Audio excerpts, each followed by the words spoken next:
One of them you look back to see if I was still with you. I'm not sure who was more surprised. Because you gave a little look like, oh yeah, okay. Yeah, he's getting it. Yeah. A really good one we can pick up from here that you would come across riding in these kind of conditions. As we just saw, the track is in that direction and we can see it's giving us a way to travel, where if we draw away from where the traffic's been, the cars, the trucks, we can actually bring it to us a little bit easier. The ground's still firm. If we go where the cars and the trucks are going, the sand gets softer and softer. So if we step away from that, it actually comes to us much easier. Use it as a direction rather than following it. A really good example of it, that would be a stage in the rally. That you find most people would stay to that. Why wouldn't you just go up there? Or up the side of the grass? You wouldn't need to be in where it's soft. A really good little pointer we can pick up just from here. We can see how the sand is rippled. So here we can really see how firm it is. And all I have to do is break that crust and then it's really soft underneath. Now again, if we was just riding along here today and we just moved to here, we've now kind of gone back to where it's still firm. That's why it's really important not to get drawn into following all the time. Look for your own line, because here I can barely leave a footprint. Here I can go through it. Really good example of the difference in changing your line. Always ride on the rippled side.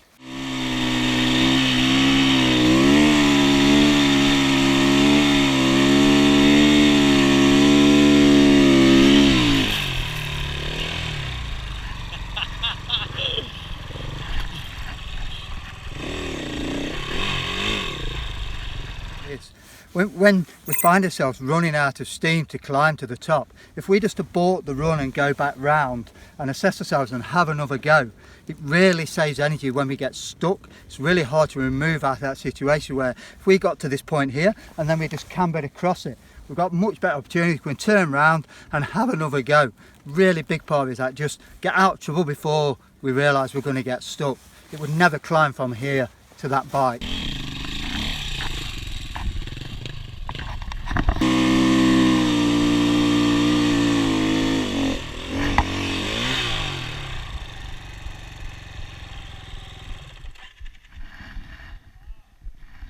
We've just come out of the dunes and we're heading on to a bit more open piste.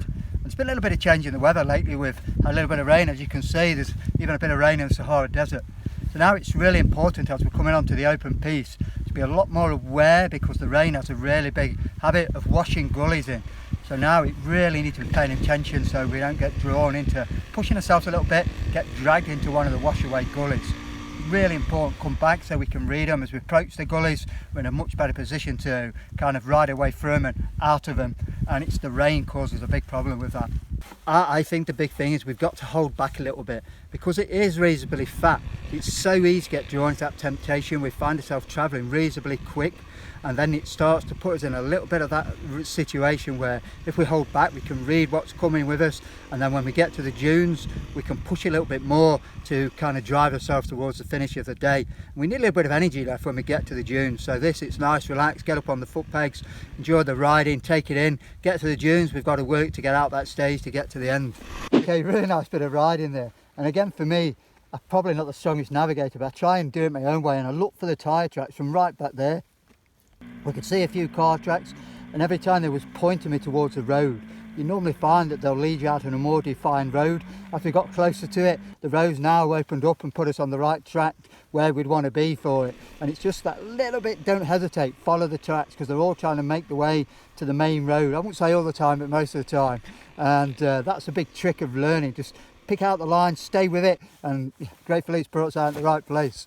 The trails are nice, but the dust is a real kind of big issue when we come onto surfaces like this, and especially if we start to drop the bike in a Dakar, because the very next vehicles coming in the cars. As soon as the cars come along trails like this, it really changes the trail because of the dust. Some points we can't even see our own handlebars, so we can't see what's coming at us, and that it really changes the concept of the day. That was quite a new experience to me.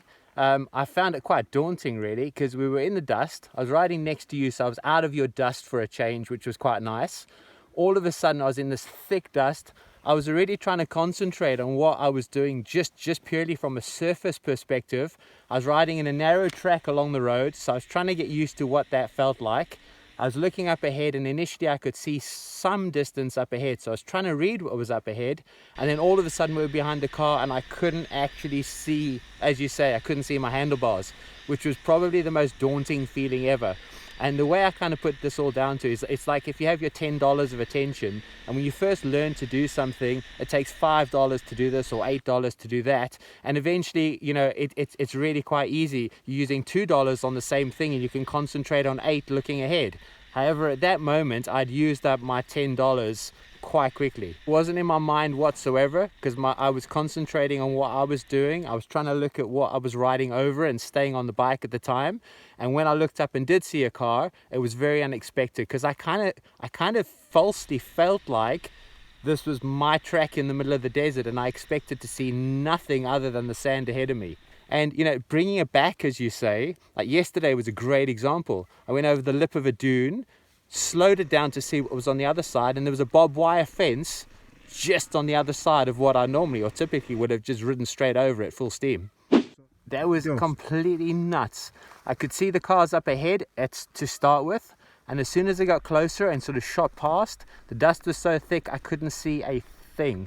It was very much like being in a complete whiteout in the snow. It was so disorientating. When I tried to slow down or stop in the dust, I actually couldn't gauge the speed or if in fact I was even moving. So I kind of put both feet out thinking, well, let me just see if I'm moving, and then dust cleared a little bit and I could move through. I couldn't see a thing. Well, I saw you break off to the side. You got a clean line off to the side behind the car and also when the other cars came. And I could see you had a complete clear run, and where I was sitting was completely in the dust. Yeah. So it was quite nice to see how you just picked yourself off and picked that clean line completely out of that. But I think, like you said, if a car comes blasting past you, I think, you know, if you're a slower rider and you're near the back of the pack when you set off, the cars catch you quite quickly, and then apparently other cars catch you even quicker. So to gauge that coming from the front and the back, even picking that line, I guess, is quite a challenge. So you've got to be on top of your game with that all the time. From a rider's point of view, it's teaching people to come back to deal with what's coming at them.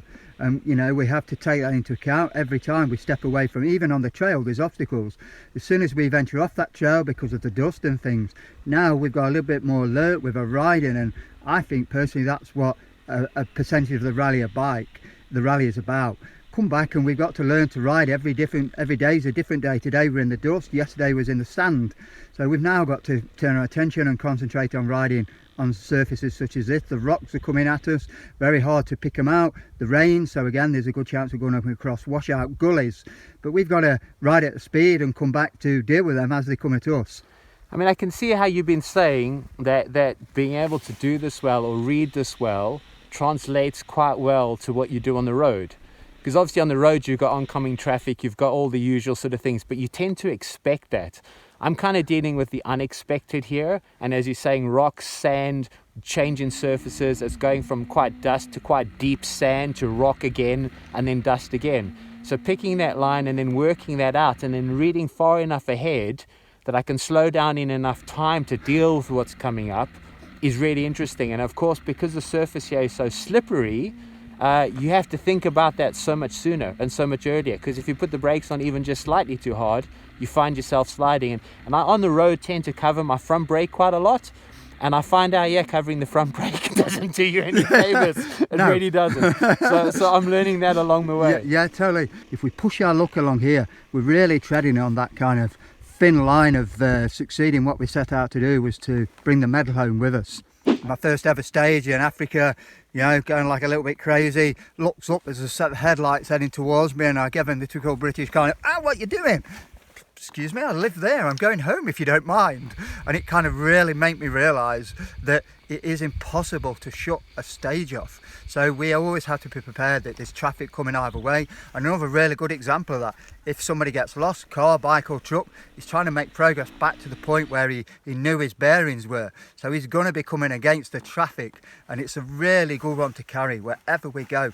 We've got to really be strong looking ahead, just to kind of allow a little bit if that comes across us. Sort of 5 minutes ago, the first time we experienced a car coming towards us, unexpected. But these are the roads in these kind of countries. I'm trying to think of a word that says the same thing as a bunch of swear words without actually saying a bunch of swear words, right? So we just talked about not being able to see anything in the dust, coming into a slightly blind left-hand turn. You kind of went slightly wider anyway in preparation for what might have been turned out to be a dune buggy coming quite quickly the other way, right?